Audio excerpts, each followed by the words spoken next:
참 예수님, 주님의 은총과 축복이 이 방송을 보고 계신 여러분 가정에 풍성하게 내리기를 빌겠습니다. 수원교구 성령세신 봉사의 말씀 봉사자 박상근 신문입니다. 여러분 오늘도 이렇게 방송을 통해서 만나 뵙게 돼서 반갑고 사랑합니다. 지난달에 이어 계속해서 영적 투쟁이라는 주제로 말씀을 전하도록 하겠습니다. 지난달에 그 주제성경 말씀 봉독했지만 다시 한번 봉독하고 강의하도록 하겠습니다. 에베소 6장 10절에서 17절의 말씀입니다.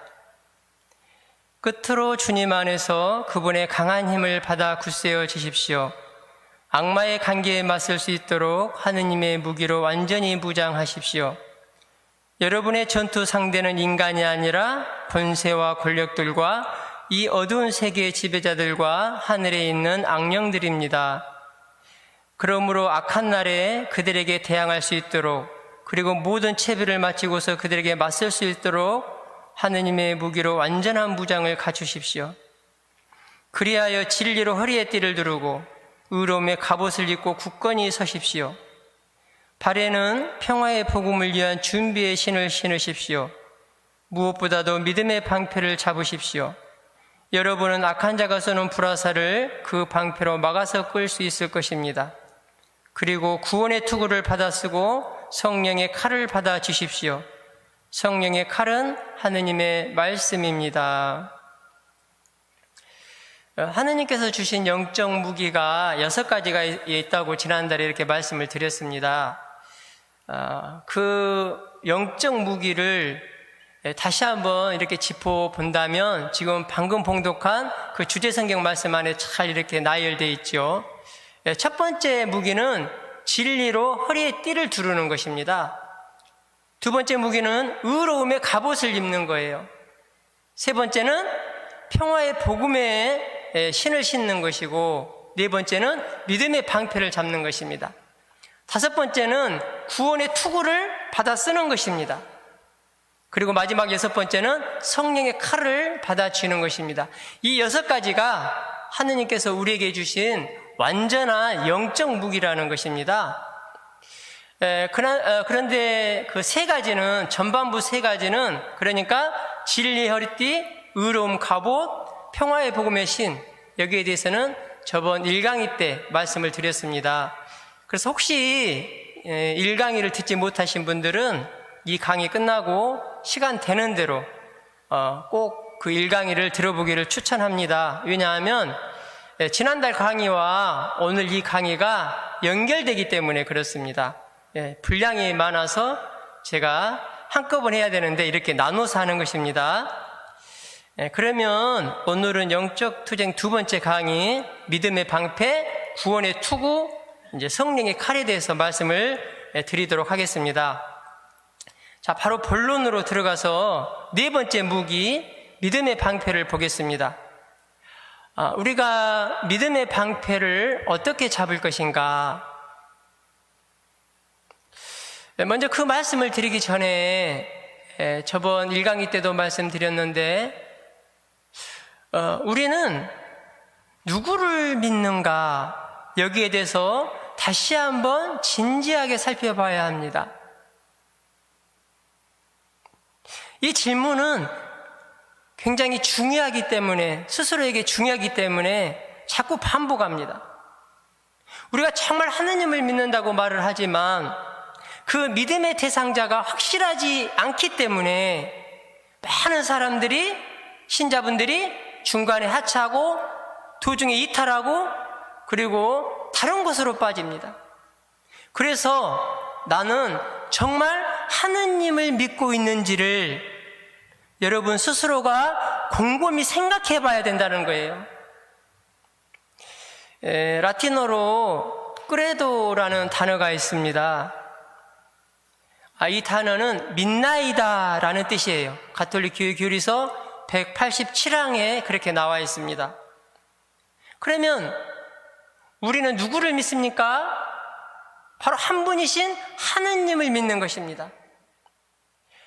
니케아 콘스탄티노폴리스 신경을 보게 되면 제일 먼저 한 분이신 하느님을 저는 믿나이다 라고 나와요. 여기서 한 분이신 하느님, 즉 성부, 성자, 성령, 삼위일체신 하느님을 말합니다. 이 고백은 우리가 하느님 한 분 외에 그 어떤 것도 믿지 않겠다는 것을 대전제로 하는 고백입니다. 하느님 한 분 외에 그 어떤 신도 나는 거들떠 보지도 않겠다라고 고백하는 그 심경이에요. 이 고백이 바로 그래도 믿나이다입니다. 그래서 이 믿음의 방패는 나에게 있어서 어떤 상황에서도 그래도 즉 한 분이신 하느님을 절대적으로 믿고 신뢰하는 것에서부터 출발합니다. 그 하느님이 우리 중심에, 여러분 그 마음의 중심에 딱 하고 자리 잡을 때 우리는 비로소 하느님을 신뢰할 수 있고 하느님께 온전히 의탁할 수 있고 헛된 것에서 눈을 떼게 됩니다. 바로 이 상태가 믿음의 방패를 손에 쥐고 있는 상태예요. 자, 그러면 그 하느님이 내 중심에 딱 자리 잡고 있는 게 그 믿음의 방패를 손에 쥐고 있는 그 상태라고 말씀을 드렸는데, 그러면 어떻게 하느님이 내 중심에 자리 잡게 할 것인가? 결론부터 말씀드리면 우리가 믿음을 키워나가야 됩니다. 나의 믿음을 성장시켜야 합니다. 그때 하느님이 우리 중심에 자리 잡게 되는 것이죠. 자, 그 방법에 대해서 말씀을 드리도록 하겠습니다. 로마서 10장 17절을 보게 되면 이렇게 나와 있어요. 그러므로 믿음은 들음에서 오고 들음은 그리스도의 말씀으로 이루어집니다. 다시 말해서 우리가 들어야 믿음이 생긴다는 것입니다. 그러면 무엇을 듣습니까? 그 성경 말씀 바로 뒤에 나오죠. 그리스도의 말씀을 듣는 것입니다. 하느님의 말씀을 듣는 거예요. 즉 우리 신앙인들에게 뿌려진 그 믿음의 씨앗을 성장시킬 수 있는 방법은 듣는 것이다. 하느님께서 내 중심에 자리 잡게 할 수 있는 첫 번째 방법은 듣는 것이다. 이 말씀이에요. 그래서 우리가 그 하느님의 말씀을 듣는 방법은 여러 가지가 있죠. 우리 스스로 성경을 읽으면서 나에게 오는 어떤 감동, 뜨거운 그런 울림, 바로 그때 하느님이 우리 각자에게 하시는 말씀입니다. 듣는 것입니다. 또 오늘처럼 이렇게 방송을 통해서 하느님의 말씀을 듣는 것, 또 신부님들의 강론을 듣는 것, 다 듣는 것이죠. 하느님 말씀을 듣는 것이죠. 이렇게 들을 때 믿음이 성장할 수 있다고 말씀을 드렸는데, 그렇다면 우리가 우리의 믿음을 성장시키기 위해서 나는 하루의 삶 중에 얼마만큼 하느님의 말씀을 듣는 시간을 갖는가 한번 생각해 봤으면 좋겠어요. 나는 하루의 삶 중에 얼마만큼 성경을 읽는가? 오늘 하루를 살아가면서 나는 얼마만큼 하느님을 생각하면서 살아가는가? 한번 돌아봤으면 좋겠습니다. 우리가 손에 쥐고 있는 이 믿음의 방패가 얼마나 견고한 방패인지 알 수 있는 척도는 나의 하루 삶 중에 나는 얼마만큼 하느님을 생각하면서 살아가고 있는가? 그리고 그 하느님을 생각하면서 얼마만큼 하느님 말씀에 귀 기울이면서 그 말씀대로 내가 살아가고 있는가? 이것을 보면 그 사람의 믿음의 방패가 얼마나 견고한지 알 수 있는 것입니다. 제가 그 봉사를 하면서요, 하느님의 이렇게 뜨겁게 만났어요. 저도 뜨겁게 만났기 때문에 봉사를 하게 됐죠. 그래서 이제 성경을 많이 읽었습니다. 강의도 듣고 강론도 많이 들었지만 나름대로 성경도 굉장히 많이 읽었어요. 근데 이제 이렇게 성경을 통독해 나가는데 여러 말씀이 저에게 이렇게 와 닿았어요. 뜨겁게 와 닿았는데 그 중에서 시편의 말씀이 저에게 와서 확 꽂혔어요. 시편 32편 8절의 말씀입니다. 그 당시에는 공동번역이었습니다. 지금 성경책이 아니라. 그래서 공동번역으로 제가 그 말씀이 와 닿았기 때문에 공동번역으로 말씀을 드리겠습니다. 무슨 말씀이었냐면 시편 32편 8절의 말씀, 나는 너를 가르쳐 내 갈 길을 배우게 하고 너를 눈여겨보며 이끌어 주리라. 이 말씀을 접하는 순간에 그 말씀이 저의 이 가슴을 후비고 파고 들어왔습니다. 훅 하고 들어오는 거예요. 나는 너를 가르쳐 내 갈 길을 배우게 하고 너를 눈여겨보며 이끌어 주리라. 저는 제가 얼마나 부족한지, 제가 얼마나 허물투성이인 사람인지 제가 잘 알고 있습니다. 하느님도 알고 있어요. 그런데 그렇게 부족한 저를, 허물투성이인 저를 하느님께서 뭐가 이쁘다고 저를 직접 가르쳐서 제 갈 길을 배우게 하고 그것도 부족해서 눈여겨보면서 이끌어 주신다는 거예요. 몸둘 바를 몰랐습니다. 내가 이런 큰 은총을 받아도 되는가? 너무너무 설레었고 너무너무 벅차올랐고 너무너무 울렁거려서 제 가슴이 터질 것만 같았습니다.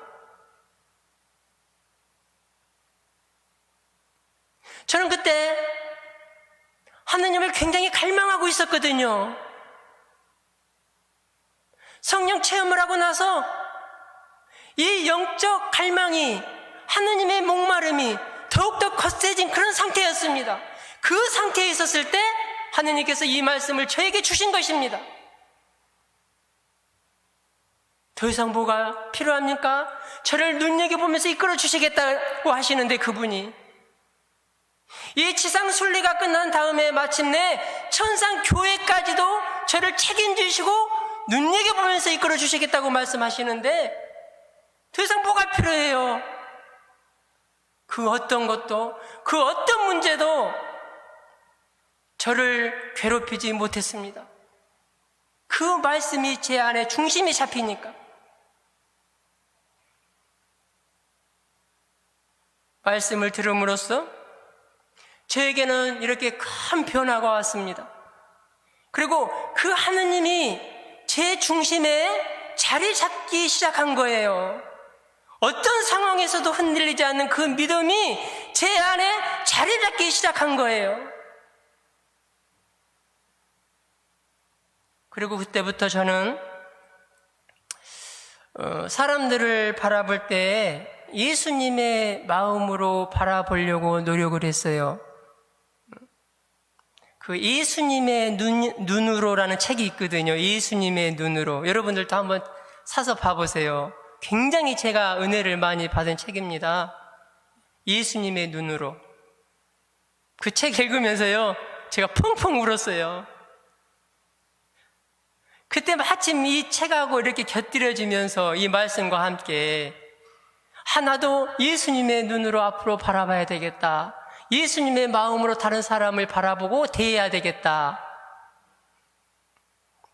그래서 그때부터 이제 특별히 불쌍한 사람들을 보게 되면은요, 연민을 느끼고 또 측은함을 느끼고 또 뭔가 도와주고 싶은 마음이 이렇게 생겼습니다. 제가 예전에 코로나 전에 서울 이렇게 강의 갔다 오는데 이제 전철을 타고 왔다 갔다 해요. 이렇게 강의 갈 때는, 가까운 데는, 수도권에는 차가 밀리기 때문에. 근데 이제 이렇게 강의 끝나고 전철을 타고 이렇게 오는데, 그때 이제 전철 안에 굉장히 연로하신 할머니가 한 분 탔어요. 허리가 한 3분의 1 정도 이렇게 구부러졌어요. 근데 그분이 손에 이렇게 껌을 가지고 팔고 다니는 거예요. 근데 그 할머니가 이렇게 손에 들고 껌을 좀 사달라고 하는데 아무도 바라보지 않는 것입니다. 사주는 사람이 없어요.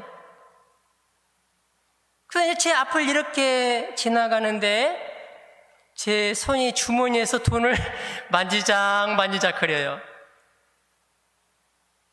근데 아무도 안 사주니까 저도 갑자기 쑥스러워지는 거예요. 그래서 이렇게 만지작 머뭇머뭇 거리고 있는데 그 할머니 제 앞을 지나가는 거예요. 그리고 저 칸으로, 다른 칸으로 가는 거예요. 제가 놓쳤지요. 저는 저에게 그렇게 용기가 없었다는 것을 그때 알았습니다. 사랑을 실천하려면 때로는 용기가 필요하는데 그 용기가 없었다는 것을 그때 깨달았어요, 제가. 그래서 그냥 쫓아가서 줄 수도 없고 용기가 안 생기니까 그때 상황에서는 저 혼자 속으로 자책 아닌 자책을 좀 하면서 시몬아, 너 아직 멀었다. 이렇게 혼자 생각하면서 제가 전철을 이렇게 갈아타야 돼요. 갈아타기 위해서 그 전철에 딱 내렸어요, 내렸는데, 제가 저 뒤쪽에서 오고 있으니까 많은 사람들이 빠져나가고, 근데 저 앞에서 뭔가 시끌쩍해요. 봤더니 그 할머니가 거기에 내려 있는 거예요. 거기에 내려서 껌 사달라고 하는 거예요. 근데 제 눈으로 봤을 때 중학생쯤 보이는 남자아이 한 3명 정도가 그 할머니를 놀리고 있는 거예요. 껌을 사달라고 하니까 남루하게 있고 또 허리도 좀 구부러져 있고 머리는 하얗고 키도 조그만하고 이렇게 있으니까 그 할머니를 약올리는 거예요, 쉽게 말하면. 그러면서 그 할머니가 막 분노하는 거예요. 그 중학생들이 이렇게 약올리면서 지나가고 또 많은 사람들이 지나가는데도 누구 하나 그 할머니를 바라보는 사람이 없었습니다. 그래서 제가 이렇게 뒤에서 기다렸다가 제일 마지막에 그 할머니에게 다가가서 그 할머니의 손에 이렇게 쥐어주면서 제 주머니에서 꺼내서 이렇게 쥐어주면서 할머니 이거요, 이거 손을 이렇게 흔들어주고 쥐어주면서 저는 바쁘게 길을 가고 있었습니다. 그래서 갈아타야 되니까 이렇게 계단으로 올라가야 되는데 그 할머니가 이 돈을 봤겠죠? 보면서 깜짝 놀라면서 저에게 그러는 거예요. 그 계단에 올라가고 있는 저의 등 뒤에다 대고 그 할머니가 젊은이 복 많이 받아, 젊은이 복 많이 받아, 젊은이 복 많이 받아 이렇게 축복의 소리를 고래고래 지르고 있는 것입니다. 여러분, 저는 너무 기뻤습니다. 저는 너무 행복했어요. 제가 수줍어서 쑥스러워서 그때 사랑 실천을 하지 못했는데 하나님께서는 저에게 다시 한번 사랑 실천할 수 있는 그런 기회를 주신 것입니다. 나는 오늘도 하나님의 말씀을 듣고 그 말씀대로 내가 살려고 노력했기 때문에 또 하나님의 말씀을 그 말씀대로 내가 사랑의 삶을 살았기 때문에 저는 얼마나 기뻤는지 모릅니다. 이렇게 말씀을 들음으로써 저에게 변화가 오기 시작했습니다. 하느님께서 제 중심에 자리 잡고 계시다는 것을 계속 체험하게 되었습니다.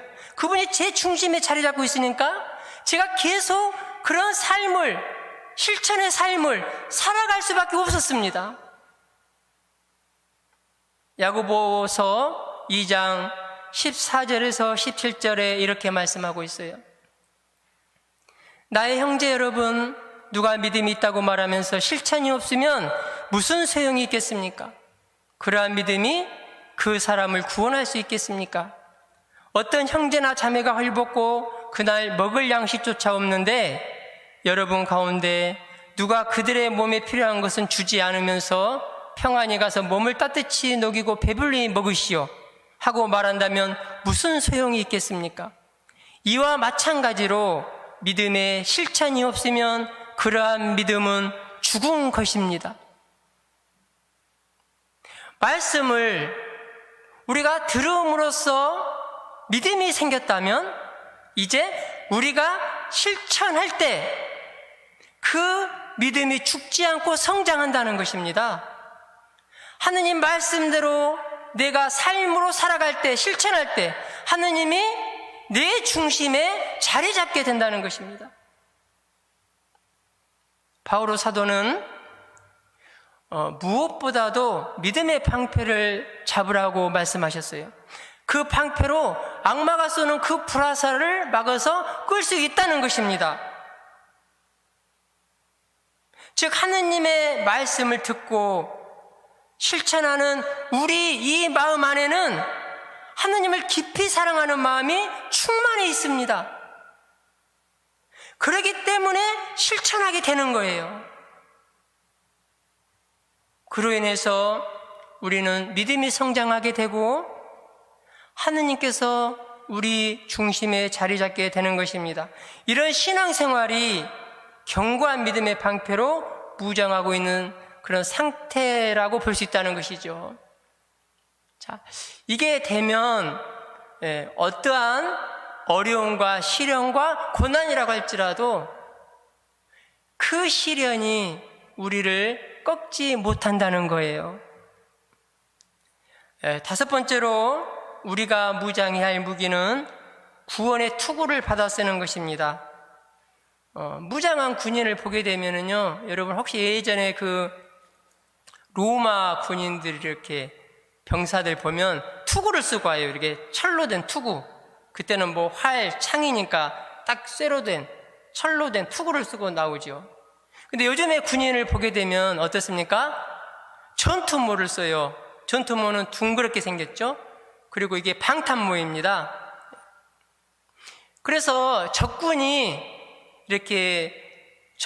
머리에다 총을 쏘면 이 방탄모이기 때문에, 그리고 전투모가 둥글기 때문에 맞고 빗나갑니다. 그래서 군인의 머리를 보호해줘요. 무슨 말이냐 하면 우리가 하느님께서 주신 그 구원의 투구를 머리에 쓰고 있으면 악마가 우리에게 죄의 총알을 땅 하고 쐈을 때 우리 영혼을 꿰뚫지 못하고 그 구원의 투구가 우리를 보호해 준다는 것입니다. 더 쉽게 말씀드리면 우리 영혼이 죄 중에 있지 않고 은총 중에 머물 수 있도록 도와준다는 거예요. 자, 여러분, 그러면 구원의 투구가 뭐겠어요? 한번 생각해 보세요. 우리를 은총 주위에 머물 수 있도록 도와주는 것, 바로 기도 생활과 성사 생활입니다. 다시 말해서 튼튼한 구원의 투구를 쓰고 있는 사람의 모습은 기도 생활을 하는 사람이고 성사 생활을 충실히 하고 있는 사람의 모습이다, 이 말씀입니다. 그런데 반대로 우리가 구원의 투구를 쓰고 있지 않으면, 즉 기도 생활과 성사 생활을 소홀히 하고 있다면 우리는 악마의 유혹에 넘어갈 확률이 굉장히 높습니다. 악마는요, 언제나 이 세상의 재미를 그려 보입니다. 이 세상이 영원할 것처럼, 내가 가지고 있는 것이 영원할 것처럼 꾸며 보입니다. 그래서 쾌락에 빠지고 가지 말아야 할 것을 가고 하지 말아야 할 것을 하고 보지 말아야 할 것을 봅니다. 그리고 지나치게 먹고 마시는 데 시간을 보내게 되고 사치와 허영에 빠집니다. 우리는 세상을 살아가면서요, 죄에 떨어지지 않을 수는 없어요. 인간은 나약하니까 그렇습니다. 그렇기 때문에 구원의 투구가 우리에게 절실합니다. 즉, 기도 생활과 성사 생활을 절대로 소홀히 해서는 안 된다는 것입니다. 자, 그럼 여기에서도 이제 그 구원의 투구를 튼튼한 방탄모의 투구로 만들기 위해서 우리는 어떤 방법으로 기도해야 되고 또 어떤 방법으로 성사 생활에 충실해야 되는가, 자, 거기에 대해서 말씀을 드리도록 하겠습니다. 기도에 대해서는요, 교회 가르침 중에 여러 가지 방법이 있어요. 근데 그 방법의 핵심이 있습니다. 핵심. 모든 기도는 방법은 여러 가지인데 핵심이 있어요. 그 핵심이 뭐냐면 하느님 현존 의식입니다. 다시 말해서 하느님의 현존을 의식하면서 기도하는 거예요. 내가 하루를 살아가면서도 하느님의 현존을 의식하면서 살아가는 것입니다. 늘 그렇게 살 수는 없지만 되도록이면 그분을 의식하려고 노력해야 돼요. 예를 들면 일을 하면서도 하느님의 현존을 의식하는 거예요. 길을 갈 때도, 빨래를 할 때도, 내가 어떤 일이 잘 안 풀릴 때도 하느님과 대화하면서 의식하는 것입니다. 여러분들이 그 하느님의 현존을 잘 의식하기 위해서는 평상시에 우리 눈에는 보이지 않지만 바로 내 옆에 예수님이 함께하고 계시다를 의식하면서 대화하는 습관을 가져야 합니다. 대화해야 돼요. 제가요, 오늘도 이제 여기 구미도 성당에 오는데 강의하려고 그 순환고속도로를 타고 오는데 터널 쪽에서 좀 많이 막히더라고요. 좀 빨리 가서 이제 준비해야 되는데, 그러니까 순간적으로 운전하면서 나오는 말이 이렇게 나오는 거예요. 예수님, 왜 이렇게 터널이 막힌대요? 자연스럽게. 이 자연스러움은 제가 늘 그렇게 하느님을 의식하며 예수님을 의식하면서 대화하는 습관을 가졌기 때문에 그렇게 나오는 것입니다. 여러분들이 하루의 삶을 살면서 화가 난다고 생각을 해보세요. 분노가 막 치밀어요. 그때 주님을 의식하십시오. 그때 하느님의 현존을 의식하십시오. 말씀드리세요. 주님, 오늘 제가 이렇게 화가 납니다. 어떤 일 때문에, 그 일 때문에 저 사람이 나를 힘들게 해서 제가 지금 화가 나요. 저 어쩔 줄은 모르겠어요. 이런 기도가 굉장히 좋은 기도입니다, 여러분. 그렇게 하다 보면 기도의 맛을 느낍니다. 그리고 하느님께서 나와 함께 동반자가 되어주고 계시다는 것을 여러분들이 체험하게 됩니다. 바로 이런 기도 생활이 지속적일 때 구원의 투구는 튼튼한 투구가 된다는 것입니다. 자, 두 번째 상징적인 구원의 투구, 성사 생활에 대해서 말씀을 드리도록 하겠습니다. 성사는 여러분들이 이미 잘 알고 계시는 것처럼 그리스도께서 제정하셨죠. 그러면 그 성사의 목적이 무엇인가?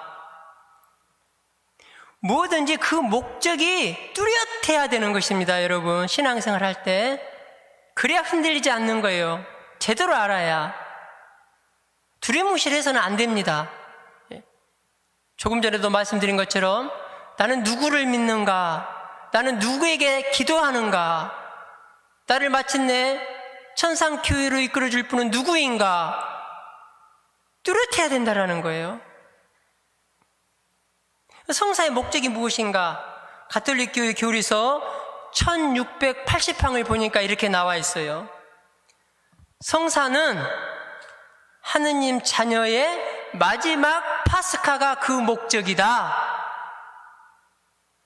무슨 말이냐 하면, 마지막 파스카, 우리가 죽었을 때 그 죽음을 통해서 하느님 나라의 생명에 들어가는 것을 말합니다. 더 쉽게 말씀드리면, 우리가 죽었을 때 천국에 들어가는 것이 성사의 목적이라는 거예요. 그렇기 때문에 이 구원의 투구를 상징하는 성사 생활은 악마의 싸움에서 우리를 보호해주고 우리를 구원의 길로 이끌어주는 승리의 투구인 것입니다. 자, 그러면 우리가 세례를 받고 제일 많이 하는 성사 생활이 고해성사와 성체성사입니다. 미사 때 성체를 영하죠. 그러면 우리가 고해성사를 했을 때 가장 중요한 것이 뭐겠습니까? 가장 중요한 거 바로 정직입니다. 정직. 나의 잘못된 행동, 나의 부끄러운 모습, 나의 수치스러운 모습까지도 그 주님의 자비를 청하면서 나의 이 모든 그 악습들을, 내가 범한 것들을 벌거벗고 하느님 앞에 서는 것입니다. 그게 수치스러운 것이 아니에요. 그리고 정직하게 고백해야 합니다. 그래야만이 그 성사의 은총을 내가 느끼게 되는 것입니다. 굉장히 좀 오래전 일인데, 제가 그 총고해성사를 이렇게 이제 한번 본 적이 있습니다.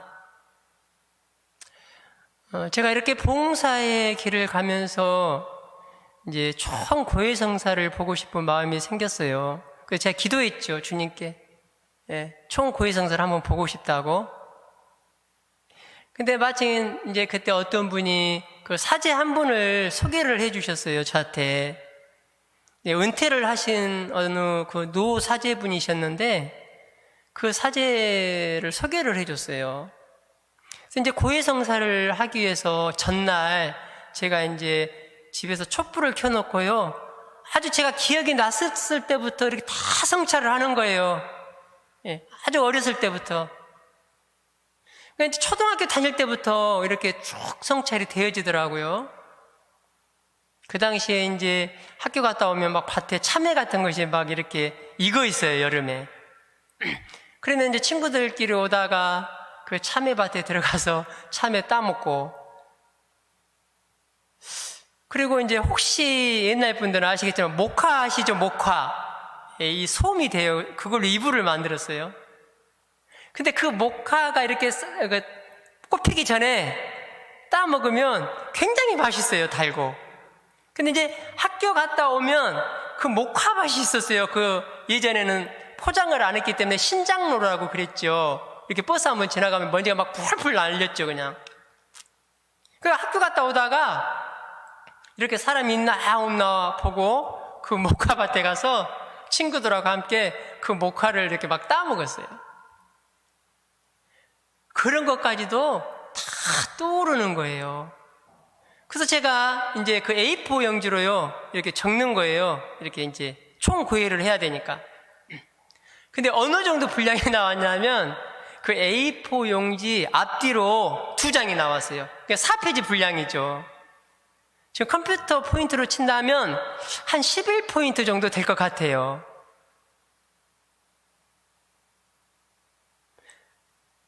그 제목을 가지고 이제 총고해성사를 보려고 그 신부님께 갔습니다.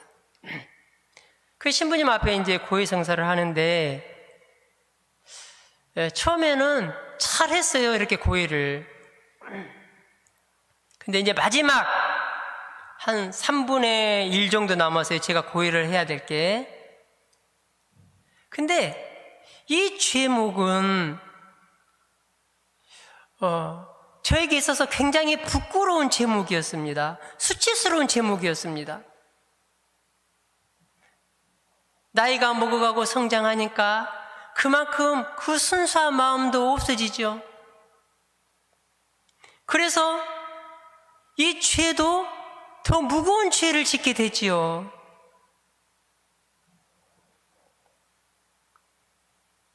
어렵게 그 죄를 그 신부님 앞에서 쏟아냈습니다. 그런데 그 고해를 하고 제 자신이 너무 부끄러운 거예요. 제 앞에 사제가 있으니까 저분이 나를 어떻게 생각할까? 그런 생각이 또 순식간에 들어가는 거예요. 너무 수치스러운 거예요. 그래서 감히 그 신부님의 얼굴을 쳐다보지도 못하고 그때 소파에 앉아서 고해성사를 했는데 저 밑으로 제 얼굴을 떨어뜨리고 저는 그냥 그 거실 바닥만 쳐다봐야만 했습니다. 그 거실 바닥을 쳐다보고 있는데 제 영혼이 저 밑으로 추락하는 거예요. 왜? 수치스러우니까 저 깊은 곳으로 하염없이 추락하는 거예요. 떨어지는 거예요. 제가 그렇게 어쩔 줄을 몰라 하고 있을 때 하느님께서는 저 깊은 곳에서 그 사제의 입술을 통해서 저에게 말씀하셨습니다. 괜찮아. 괜찮습니다. 하면서 저의 등을 그 신부님이 어루만져 주는 거예요.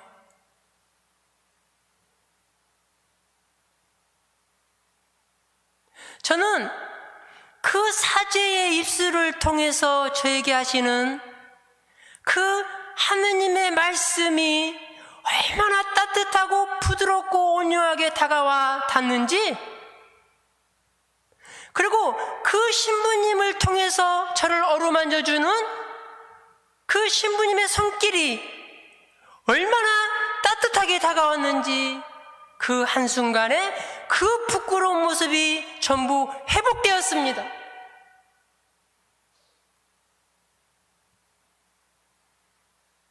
그리고 나서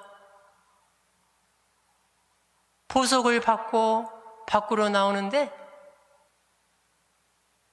이 세상이 너무나 아름다운 거예요. 제 가슴이 뻥 뚫리는 거예요.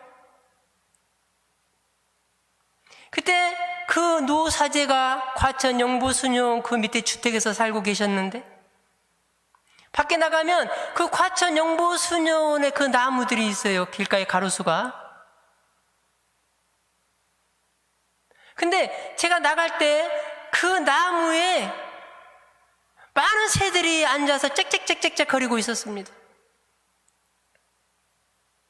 근데 여러분들이 믿어도 되고 믿지 않아도 돼요. 이건 제 체험이니까. 저는 그것도 하느님께서 하신 일이라고 저는 생각하려 하니까. 그 나무에서 짹짹짹거리는 그 새들이 제가 너무나 기쁘고 행복하게 이렇게 걸어가고 있는데 그 새들이 제 옆으로 내려와 앉는 거예요. 실제로 그랬습니다. 보통 사람이 가면 새들은 날아가 버립니다. 그런데 반대로 그 새들이 제 옆으로 날아오는 거예요. 그 땅으로 저하고 한 1m 간격에서 제가 걸어가면 종종 뛰면서 그 두세 마리 새가 저에게 짹짹짹 거려 주었습니다. 이건 무슨 뜻인가? 순간적으로 주님을 바라보는데 그때 그런 느낌이 들었어요.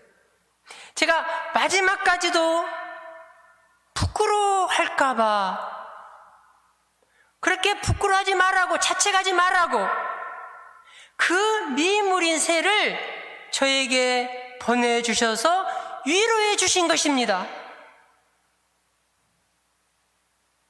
여러분, 그렇게 제가 고해성사를 한 뒤에 이제 미사 때 성체를 영했어요. 그런데 평상시에 제가 성체를 영했던 거하고는 전혀 달랐습니다. 성체를 영하고 장교를 했는데 갑자기 제 온몸에 전율이 흐르는 거예요. 전율이 흐르면서 뜨겁게 달아올랐습니다.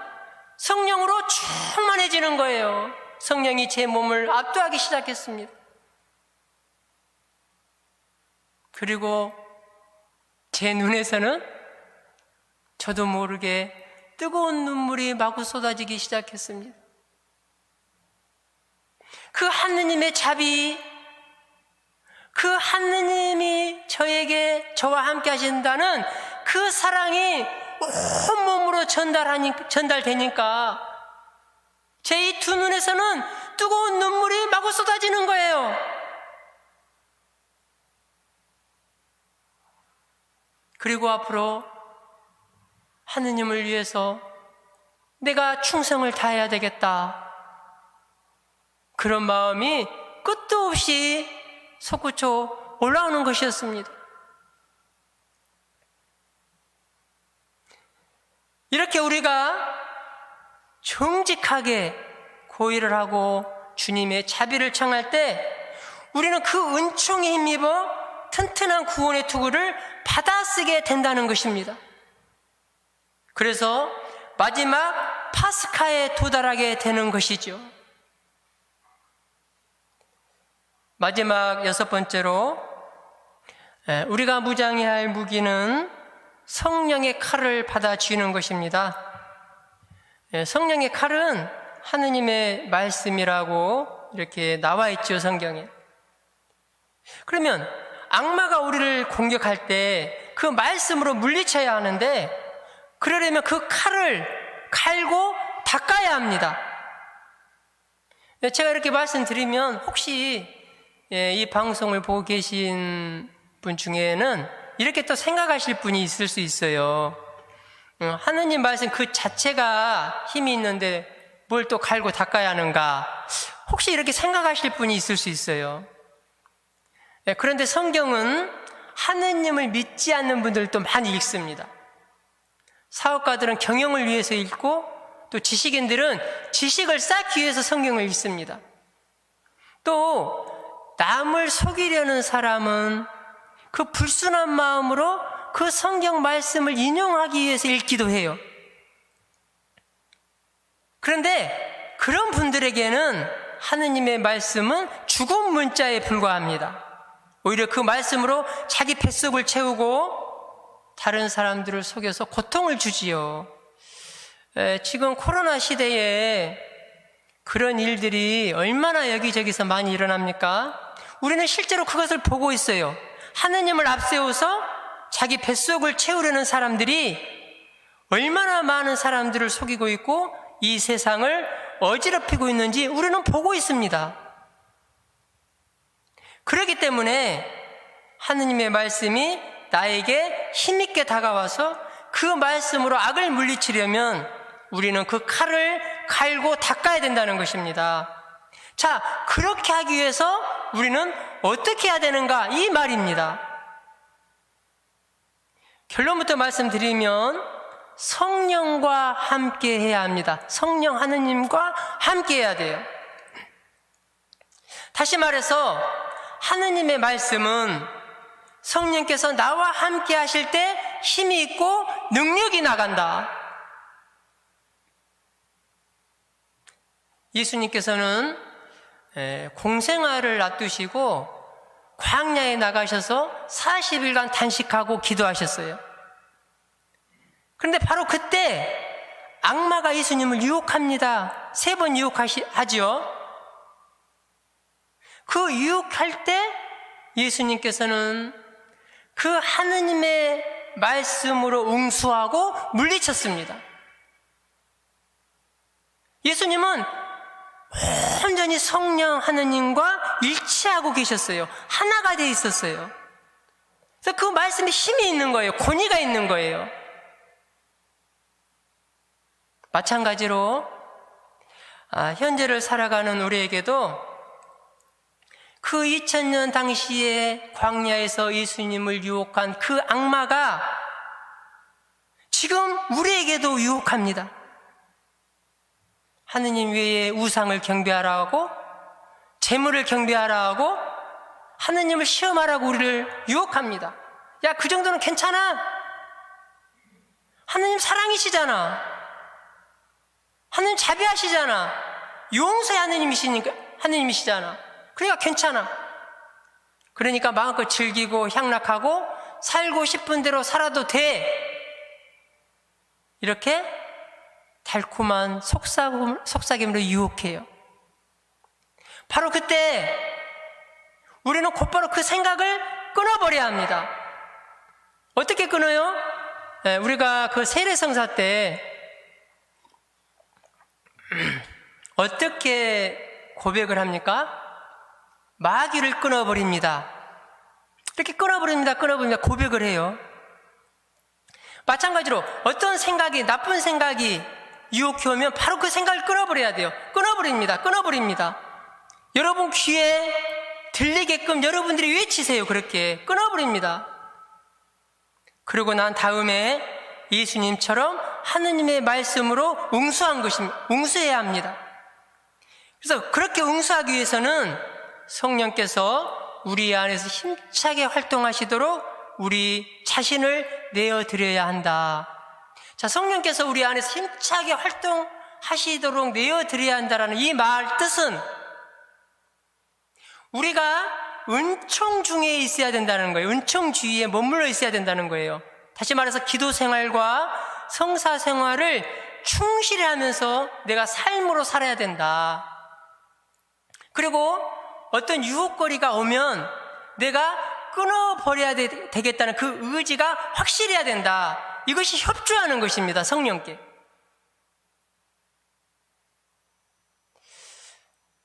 제가 8년 전에 안양에다가 이렇게 집을 지었어요. 거의 땅이 한 100평 정도 됩니다. 거기다 이제 이렇게 집을 짓는데 그 민원이 들어왔어요. 한참 집을 짓고 있으면 막 민원들이 들어오죠.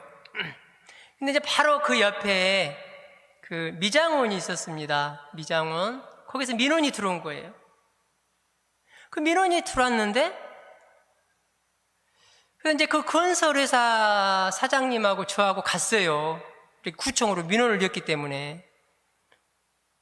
말을 들어보니까, 이 건물을 짓고 있어서 시끄러워서 손님이 안 온다는 거예요.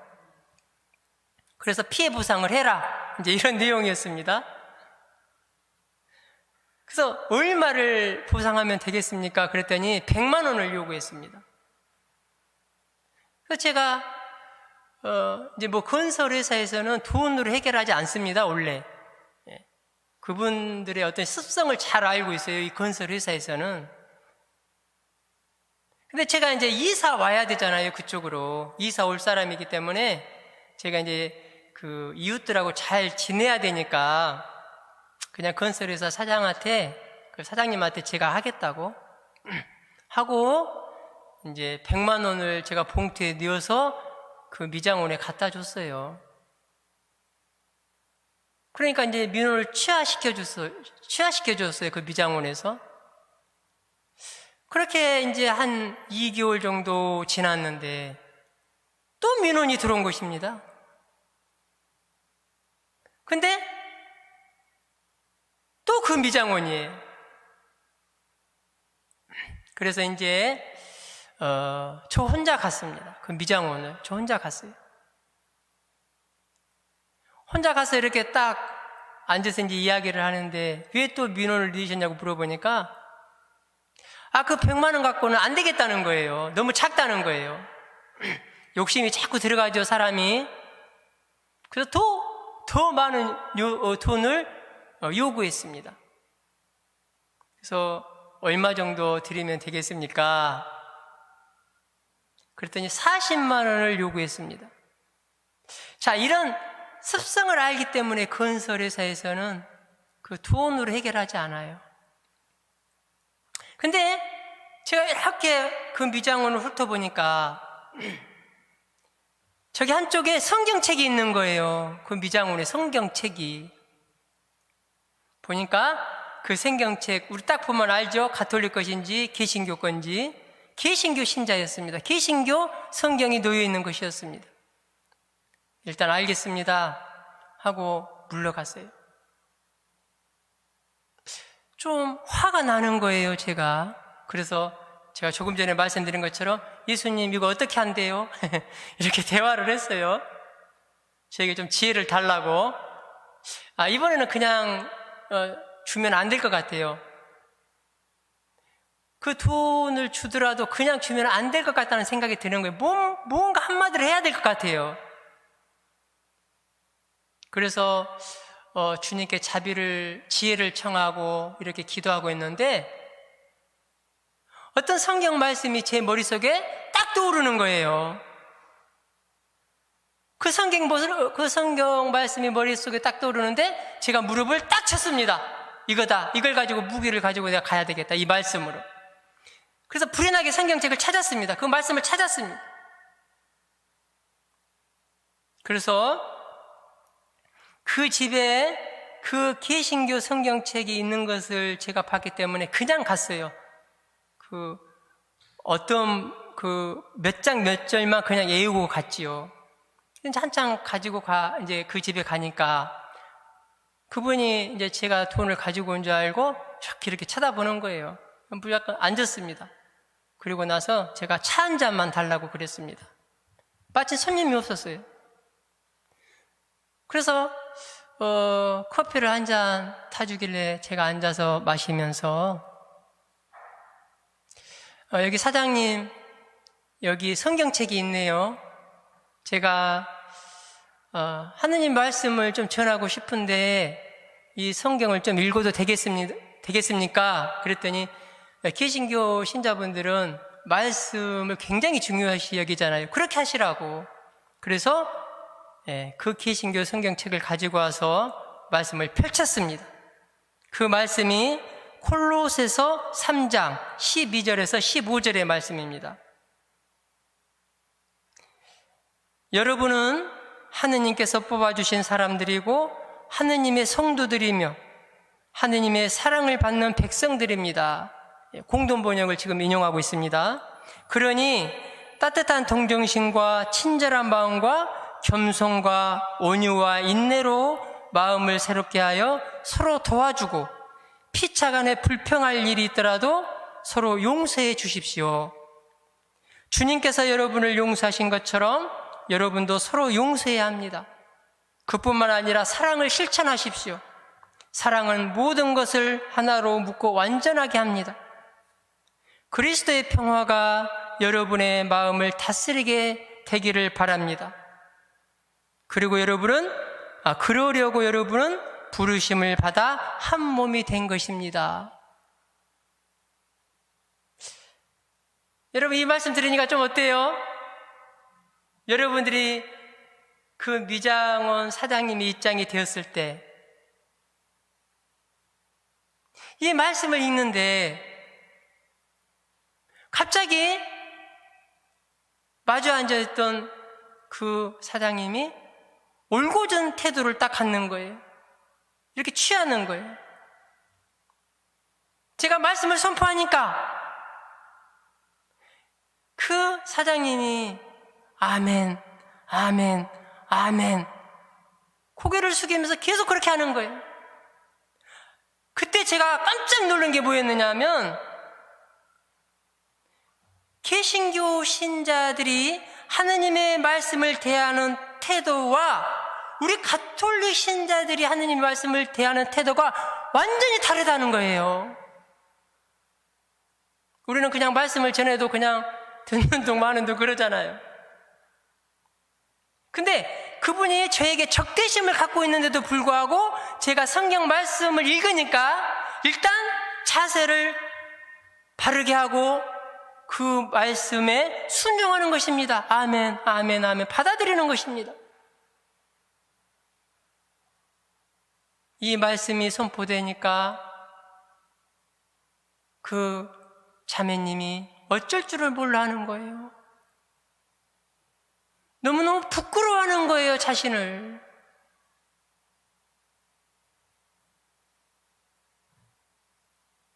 그래서 너무 자기 자신을 부끄러워하니까 또 너무 무안해하니까 제가 따뜻한 말로 제가 앞으로 이사 올 건데 잘 지내자고 하면서 준비해간 봉투를 꺼내서 그 자매에게 드렸습니다.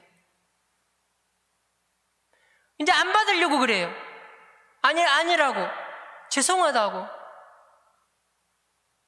근데 그때가 추석 전이었습니다. 아니라고. 이제 추석 얼마 남지 않았는데 이거 제 성이니까 받아주시라고. 그때부터 그 자매님이 저를 볼 때 얼마나 깍듯하게 대하는지 몰라요. 자, 혹시라도 이 방송을 개신교 신자가 보고 계시다면 모든 개신교 신자분들이 그렇다는 거 아니에요. 오해 없기를 바라겠습니다. 제 주위에는 개신교 신자가 굉장히 많이 있고 또 제가 알고 있는 목사님들도 많이 있어요. 존경하는 목사님도 있어요. 다 그렇다는 것이 아니에요.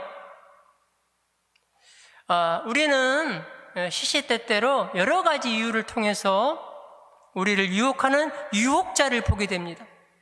그 유혹자의 속삭임을 우리는 성령 하느님께 도움을 청하면서 말씀으로 물리쳐야 한다는 것입니다. 그 성령 하느님과 함께 할 때 그 말씀에 힘이 있고 능력이 나간다는 것입니다.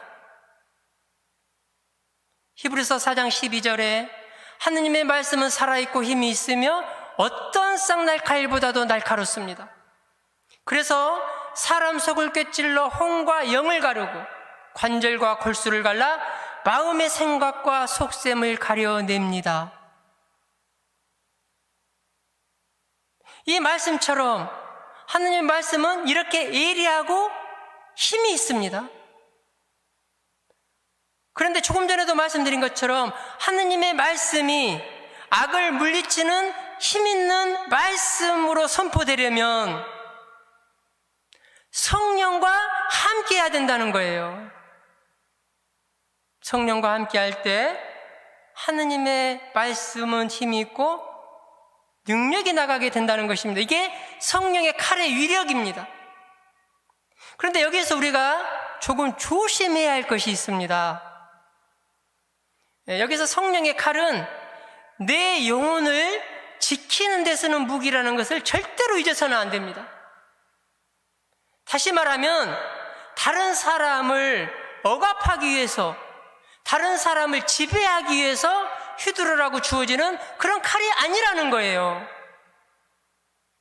사실 하느님께서 주시는 이 6가지 영적 무기는 우리 영혼을 지키는 데 쓰이는 무기입니다. 여기에 초점이 맞춰져야 합니다. 이걸 절대로 잊으면 안 됩니다. 제가 봉사를 하다가 이런 분을 봤어요. 좀 선배 봉사자지요. 윗사람이죠. 근데 봉사를 하다가 자신의 눈에 거슬린다는 이유로 또 자신에게 순종하지 않는다는 이유로 또 자기 말에 변명한다는 이유로 봉사를 하면 더욱더 낮아져야 되는데 왜 변명한다고 생각하는지 모르겠지만 아무튼 그 사람을 지배하기 위해서 성령의 칼로 확 도려내버린다고 그렇게 말씀하시는 분을 봤어요. 실제로 제가 들은 것입니다. 여러분, 이거는 굉장한 교만입니다. 영적 교만이에요. 그것은 자기 스스로를 다른 사람보다 언제나 더 높은 위치에 두기 때문에 그 마음 안에서 나오는 그런 교만의 말투입니다. 그래서 혹시 그런 사람이, 그런 마음이 내 안에 있다면 성령의 칼로 다른 사람을 도려내려고 할 것이 아니라 자신 안에 있는 그런 교만이라든가 남을 지배하려는 그런 마음이라든가 남보다 낫다고 하는 그런 우월감들을 성령의 칼인 하느님의 따뜻한 사랑의 말씀을 찾아서, 하느님의 그런 사랑의 따뜻한 말씀이 얼마나 많이 있습니까? 그 말씀을 찾아서 그 말씀으로 자신의 혈기를 녹이는 데 사용해야 합니다.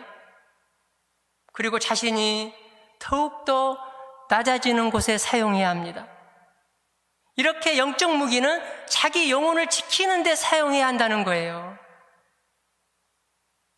물론 다른 사람들을 깨우쳐주기 위해서 우리가 하느님의 말씀으로 짚어줄 수는 있습니다. 그럴 때는 예수님처럼 부드럽게 사랑의 참 마음으로 이야기해줘야 합니다. 자, 시간이 다 되어가네요. 마무리를 하도록 하겠습니다. 지금까지 영적 투쟁이라는 주제로 지난달에 한 번, 또 오늘 한 번, 이렇게 두 번에 거쳐서 강의를 했습니다. 자, 1, 2강의를 전체적으로 종합을 해보자면, 우리가 영적 투쟁에서 승리하기 위해서는 하느님께서 주신 그 영적 무기로 완전히 무장해야 된다. 그런데 그 무기는 6가지다. 첫 번째는 진리로 허리에 띠를 두르는 것입니다. 두 번째는 의로움의 갑옷을 입는 것입니다. 세 번째는 평화의 복음의 신을 신는 거예요. 자, 이 3가지는 오늘 방송을 보고 계신 분들 중에서 안 보신 분도 있을 수 있어요. 그래서 지난달에 봤던 영적 투쟁, 오늘 한번 봐보시기 바랍니다. 자, 그리고 4번째가 믿음의 방패를 잡는 것이고, 5번째는 구원의 투구를 쓰는 것입니다. 그리고 마지막 6번째가 성령의 칼을 쥐는 것입니다. 이 6가지가 영적 전쟁에서 이길 수 있는 하느님께서 우리에게 주신 완전한 영적 무기라고 말씀을 드렸어요. 세상을 살아가면서 우리가 하느님께서 주시는 무기로 무장한다고 하지만 우리는 수도 없이 무너지고 넘어집니다. 나약하니까. 저도 그렇습니다. 그렇지만 그렇다고 해서 너무 실망하지 말고 자책하지 말고 두려워하면 안 됩니다. 중요한 것은 우리가 얼마나 빨리 깨닫고 다시 일어나서 하느님께 나아가려고 하는가, 이 마음이 중요한 것입니다. 죄에 떨어지면 다시 고해성사하면서 우리에게 힘을 주시는 하느님께 그 희망을 두고 다시 일어나서 힘차게 나아가면 됩니다. 그 노력이, 그 의지가 중요한 것이라는 거예요.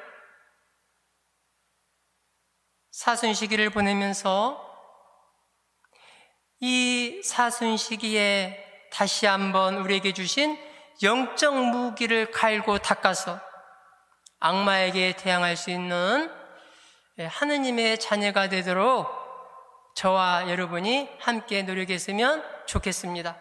여러분, 이렇게 긴 시간 동안에 저희 강의 잘 들어주셔서 진심으로 감사드립니다. 그러면 다음 달에 또 뵙도록 하겠습니다. 사랑합니다, 여러분.